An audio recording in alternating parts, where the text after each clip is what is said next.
This episode of FineScale Modeler's new product rundown features Zvezda's BMPT Terminator, Merit's X-Craft Sub, decals from CAM and Milspec, and Wolfpack Designs Buckeye.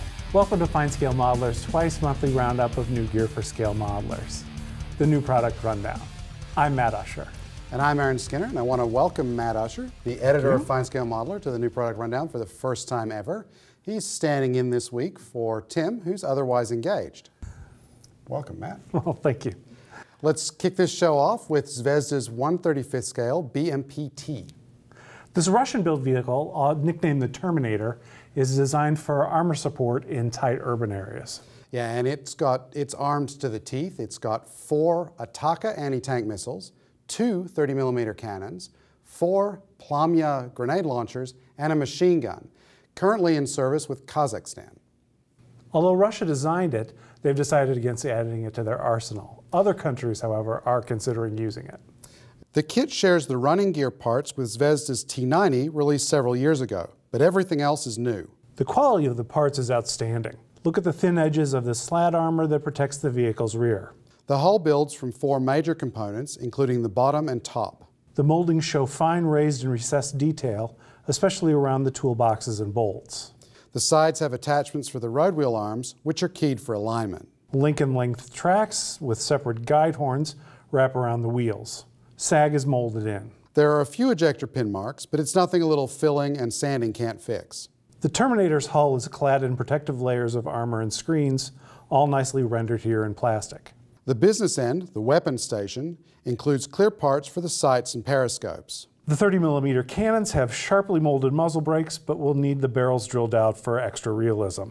Tubes for the missiles have end caps and wires. Thread is provided for the tow cables, and there are 2 kinds of nylon screen for the engine grills. There are no decals in the kit, but paint instructions are given for 3 Arms Expo demonstration vehicles. Another winner from Zvezda, this kit should make a great addition to any collection of modern armor. It'll probably have you saying, "I'll be back." Oh. Next up, we have Merit International's 1/35th scale Royal Navy X-Craft Submarine. These tiny 4-man subs were designed to attack Axis shipping. One even took out the Tirpitz for 6 months. The offensive armament was 2 pods mounted on either side of the vessel. Each contained about 2 tons of explosives. The idea was to pull up under the target vessel, detach the charges, and sneak away while they detonated via time fuse. X-Craft were also used to survey the beaches of Normandy in the lead up to D-Day. This is the first injection molded plastic kit of this vessel in this scale, which is better known for armor. And it looks a treat. The gray plastic parts show fine raised and recessed surface detail. On the hull halves, that detail includes tiny rivets, weld seams, and tie downs.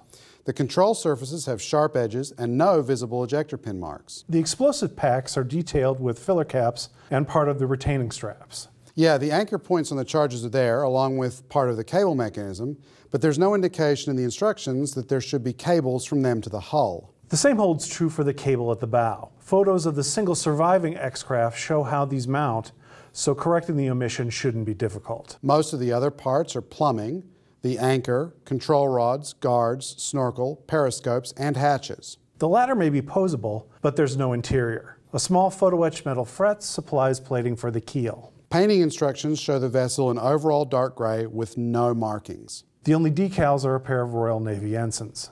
This looks like a straightforward build, and it should be a great addition to the increasingly popular 1/35th scale Armada. Diverting from kits for a minute, let's take a look at the latest releases from Custom Aeronautical Miniatures and Milspec. These brands are related, and the owner makes no secret of his fondness for Tomcats and Phantoms on the company's website. Under the CAM Pro name, we have markings for an F-14A from VF-84, the famous Jolly Rogers. Available in 1/72nd and 1/48th scales, this sheet has markings and some stenciling for a CAG Tomcat aboard the USS Nimitz in 1981.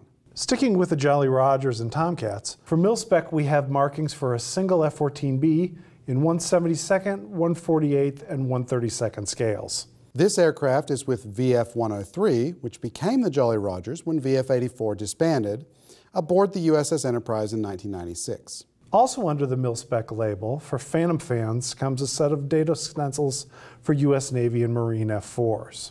Beautifully printed, these markings should make a nice stash edition for anyone interested in U.S. Navy and Marine aviation. Finally, we have Wolfpack's 1/72nd scale T2 Buckeye.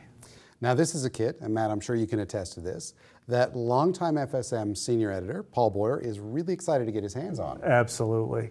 U.S. Navy aviators qualified to fly jets in the T2 from the late 1950s until it was replaced by the Goshawk in 2008. Yeah, and until now, the only 1/72nd scale Buckeye was a 30-year-old Matchbox offering. You can retire those. Wolfpack's greenish-gray plastic shows fine recessed panel lines and vents. The cockpit has two 4-part ejection seats with decal warning placards, but not harnesses. Decals mark the instrument panels. The side consoles have raised detail. Structural framing marks the wheel wells as well as the inside of the bay doors. The one-piece intakes are marvelous examples of slide molding. The flaps can be posed up or down. So can the canopy. Clear parts are also provided for the wingtip and fuselage position lights. Decals provide markings for 3 U.S. Navy trainers, all in white and orange, although the instructions erroneously call for fluorescence orange. Printed by Cartograph, the decals include stencils and walkways. Small-scale modelers should really appreciate the model's fine detail and good engineering. Look for in-depth build-up reviews of the Buckeye and the Terminator in upcoming issues of FineScale Modeler. And you can see more of these and other new products in the May issue, on sale now. Thanks for visiting FineScale.com. I'm Matt Usher. And I'm Aaron Skinner. We'll see you next time. Thanks for staying, Matt. Thanks for having me. Next up is Merritt International's 1/35th scale X-Craft Submarine. These